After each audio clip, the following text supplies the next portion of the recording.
Since kita dah masuk bulan April, dan bulan April ialah bulan kesedaran IBS iaitu Irritable Bowel Syndrome. Jadi hari ini kita akan berbincang tentang IBS.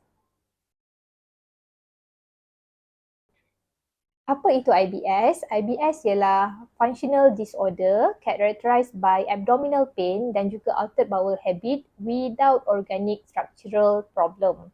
Ataupun dalam kata mudahnya, pasien datang dengan sakit perut, altered bowel habit, tiada apa-apa structural ataupun organic problem macam ketumbuhan ataupun inflammatory bowel disease.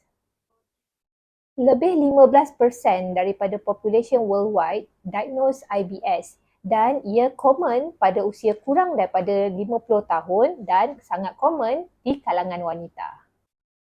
Untuk diagnosis, kita follow Rome 4 criteria di mana pesakit perlu ada sakit perut at least 1 minggu 1 kali selama 3 bulan ke belakang dan sakit perut itu berkaitan dengan cara buang air besar, kekerapan buang air besar dan konsistensi najis itu sendiri. Anda berisiko untuk dapat IBS sekiranya anda mempunyai risiko-risiko ini.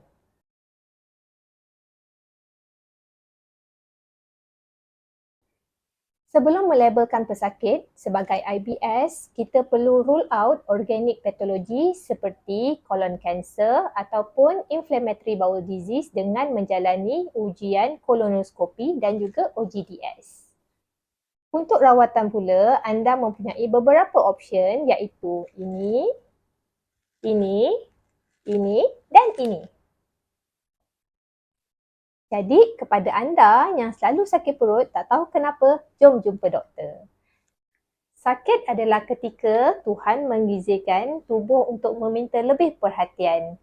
Jadi, like, komen dan share. Lots of love.